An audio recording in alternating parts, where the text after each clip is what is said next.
किसी ने हजरत अली से कहा था किसी अमानतदार की बात सुनाओ, तो कहने लगे सुनाता हूँ फारूक आजम की बात। कैसे? फरमाने लगे मैं उमर से मिलने गया। ये इखलाक है। हजरत अली शेर खुदा फरमाते हैं मैं उमर से मिलने गया, फारूक आजम से। जब मैं ये उनके इखलाक की बात बता रहे, कहते जब मैं उनके पास गया तो दिया जल रहा था। अंदर दाखिल होते ही सलाम लिया तो हाल चाल पूछने की बजाय उमर पूछने लगे कि अली कोई सरकारी काम आए हो, दीनी काम आए हो या जाती काम आए हो? तो हजरत अली रदी अल्लाह ताला अन्हु फरमाते हैं मैंने कहा कि मैं तो जाती काम से आया हूँ। तो कहते उमर जल्दी से उठे और दिया उन्होंने गुल कर दिया, चिराग बुझा दी। तो कहते मैंने कहा कि उमर चिराग क्यों बुझाया है? उमर फारूक रदी अल्लाह ताला अन्हु फरमाने लगे मैं सरकारी दस्तावेजात लिख रहा था तो ये सरकार का दिया जल रहा था उतनी देर तक। अब हम जाती बात करने लगे हैं, ये डर लगता है चंद कतरे तेल आतियात के लिए इस्तेमाल हो गया तो रब की बारगाह में क्या जवाब देना। ये इखलाकी कदरें हैं, इखलाकी कदरें। जिस कौम के अंदर इखलाकी कदरें बहाल रहती हैं वो कौम जिंदा रहती है। हजरत फारूक आजम रदी अल्लाह ताला अन्हु ने महल कोई नहीं बनाया, पार्लियामेंट कोई नहीं थी, सेनेट का इजलास कहीं भी नहीं होता था। हजरत फारूक आजम रदी अल्लाह ताला अन्हु ने ना कोई सदर हाउस बनाया, ना वजीर आजम हाउस बनाया, ना हजरत फारूक आजम ने कोई पार्टी बनाई, ना किसी के सदर बना, किसी जमीयत की सदारत की। बस इखलाकी कदरें उन्होंने बहाल रखी। अबू बकर सिद्दीक हो, फारूक आजम हो, उमर फारूक हो,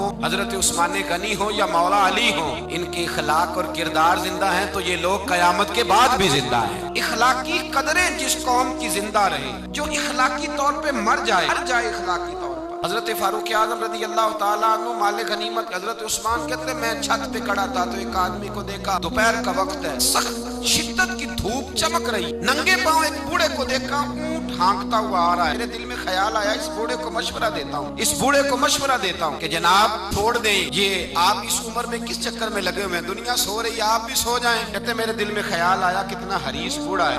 आते जब वो मेरे करीब आए मैं छत पे देख रहा था तो मेरी तो आंसू ही निकल गए। ये कोई हरीस बूढ़ा नहीं है तो उमर फारूक है। तो हजरत उमर फारूक रदी अल्लाह ताला अन्हु। मैं नीचे उतरा, मैंने कहा हुजूर क्या कर रहे हैं, गर्मी का मौसम है। कहने लगे ये माले गनीमत के ऊंट भाग गए थे तो संभालता फिरता हूँ। हुजूर किसी गुलाम को कह देते। फरमाने लगे हुकूमत मेरी है तो जिम्मेदारी भी मेरी है, हुकूमत मेरी है तो ड्यूटी भी। इखलाकी कदरें जब किसी कौम की इखलाकी कदरें, काजी शुरैह रहमतुल्लाह ताला अलैह हजरत अली शेर खुदा के काजी थे, हजरत मौला अली शेर खुदा रदी अल्लाह ताला उन्होंने मुतय्यन किया था। वो आए हजरत अली के पास, काजी साहब आके कहने लगे हुजूर मेरा इस्तीफा कबूल कर ले, चीफ जस्टिस नहीं बन सकता, मैं उमूर नहीं चला सकता अदालत के। अली ने फरमाया काजी साहब क्या हुआ? कहने लगे दो पार्टियों का मुकदमा मेरे पास था तो कल एक पार्टी 10 किलो खजूरें लेके आ गई है मेरे पास। तो हजरत अली फरमाने लगे आपने कबूल कर ली है? कहने लगे जरूरत थी मैं कबूल कर लेता। मैंने उनसे कहा है खबरदार तुमने सोचा कैसे, झिड़क दिया है, कबूल नहीं की। तो कहा फिर आप इस्तीफा क्यों दे रहे हैं? तो ये उम्मत मुस्लिमा की खलाकी कदरें हैं, ये उम्मत मुस्लिमा का रंग है। अपनी मिल्लत पर कयास अक़वाम मगरिब से न कर, आस है तरकीब में कौमे रसूले हाशमी। कदरें हैं मिल्लत इस्लामिया की। हाजी साहब कहने लगे हुजूर उन लोगों ने मेरे बारे में सोच लिया है कि मैं रिश्वत ले सकता हूँ, वो सोच लिया है कि मैं पैसे पकड़ लूंगा, 10 किलो खजूरें ले आए। जिसके बारे में कौम सोच लेना कि रिश्वत ले सकता है, सोच भी ले, बंदा काजी बनने के काबिल है, काजी बनने के काबिल नहीं होता। लिहाजा उन्होंने चूंकि सोच लिया है, लिहाजा अब मैं अपने इखलाक को इतना बुलंद नहीं जानता कि मैं कुर्सी अदालत पर बैठकर मुकदमे कर जागे। सोचे इस पहलू पर गौर करें। कटती हुई कदर कटती हुई और टूट कर बिखर गया सारा इखलाक, बरान से लेकर पियन तक। इस मिल्लत का रोना ये नहीं कि यहाँ सदर करप्ट आया है, वजीर आजम गलत आया है, विफाकी वज़रा बुरे आए। इस कौम का रोना ये है कि रेडी वाले के पास फल लेने जाओ तो सामने भले भले लगा लेता है और पीछे वाली साइड पे वो छुपा के बुरे फल लगा लेता है। इस कौम का रट्टा ये नहीं है कि इस कौम के अंदर है वो लोग ब्यूरोक्रेट थे, दौलतमंद थे, उन्होंने लूटा। यहाँ तो हाल ये है कि स्कूल के अंदर जो पढ़ाने वाले असातिज़ा और इलाज करने वाले डॉक्टर हैं वो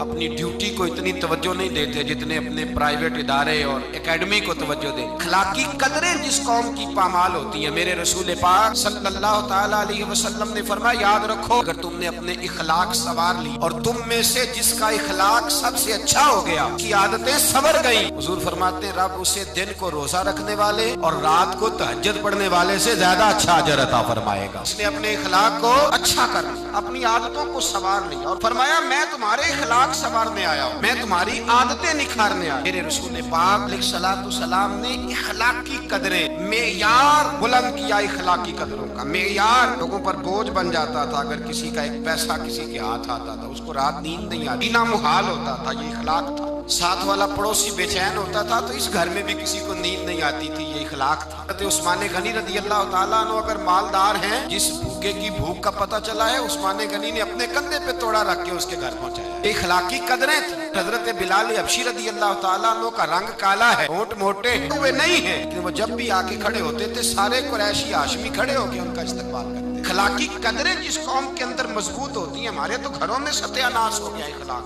बेटा शिकायत करता है, मैं हुकूक वालिदैन पे बयान कर रहा था, बच्चा बाद में मुझे मिला, कहने लगे साहब दुखड़ा भी सुन लो थोड़ी देर के लिए। हमने बड़ी अजमतें बयान की माँ बाप की, दुखड़ा भी सुन लो। मैंने कहा सुनाइए। कहने लगे अगर अब्बा राजी उससे हो जो जेब ज्यादा गर्म करे, अगर अम्मा गीत ही उसके गाए, अम्मा को पैसे ज्यादा कमा के ला के दे तो मैं गरीब हूँ तो बताए मैं अम्मा को राजी कैसे करूं। जहाँ इखलाकी कदरों का ये हाल हो कि बच्चे सोचने लगे पैसे होंगे तो बाप राजी होगा, ऐसे होंगे तो अम्मा राजी हो। मेरे मुस्तफा करीम अलैहिस्सलातु सलाम सहाबा के इखलाकी पहलुओं पे तवज्जो देते और हिलम का, हौसले का, तहम्मुल का, बुर्दबारी का, सखावत का दर्स देते। इसीलिए इखलाकी कदरें बड़ी मजबूत थी। हजरत सैयदना बिन ज़ैद बीमार हो गए। इमाम हुसैन को किसी ने बतला कि मेरे रसूल पाक का गुलाम बीमार हो गया है। हजरत इमाम हुसैन तीमारदारी करने गए, कदम रखा, उसामा हुजूर के महबूब थे, कदम रखा कमरे में, जनाब उसामा ने इमाम हुसैन का चेहरा देखा तो चीख ही निकल गई, तड़प के रोए, कहने लगे मेरी मौज नहीं लग गई, हुजूर के जलवे मुझे नजर आ गए। इमाम हुसैन अंदर दाखिल हुए तो जनाब उसामा बिन ज़ैद ने बाजू पकड़ा और सीने पे रख लिया। हजरत उसामा बिन ज़ैद तड़प के रोए। इमाम अली मकाम कहने लगे भाई रोते क्यों हो, बात बताओ। कहने लगे दुनिया छोड़ रहा हूँ पर 80 दिनार का कर्जा है, कोई भाई ना कोई सज्जन ना कोई दोस्त, असी किसी दे कुछ भी नहीं लगते ते ना कोई साडा दर्दी है कोई नहीं। पूछता हूँ कब्र पे बोझ लेके जाऊंगा, फिर क्या लफ्ज है क्या हुसैन है। लगे हुसैन आज अगर मुस्तफा करीम हयाते ज़ाहिरी में होते तो मैं जाके बाजू थाम लेता, कदमों में बैठ जाता।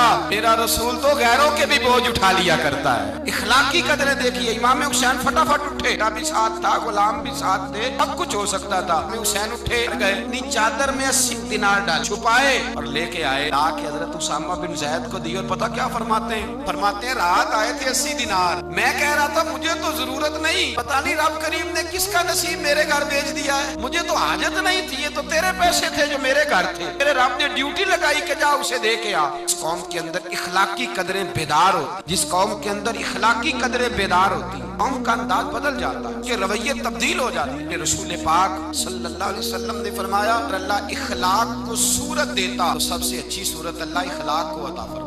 सारा दिन कंगा की, सारा दिन शीशे पे खड़े रहे, सारा दिन आईना देखा। ओ भाई गर्दन झुका के दिल भी देख लेता तो मैल कोई नहीं फिर तू बड़ा हसीन है, अगर बुग़्ज़ कोई नहीं फिर तू बड़ा प्यारा है, अगर हसद कोई नहीं फिर तेरे अंदर बड़ी रोशनी है, अगर तू किसी का दुख बांटता है तो फिर क्या बात, अगर तुझे किसी पे शफकत आती है फिर क्या बात, अगर किसी के रोने से तेरी आंखें भी रो पड़ती हैं फिर तू बड़ा ही आला, फिर क्या बात।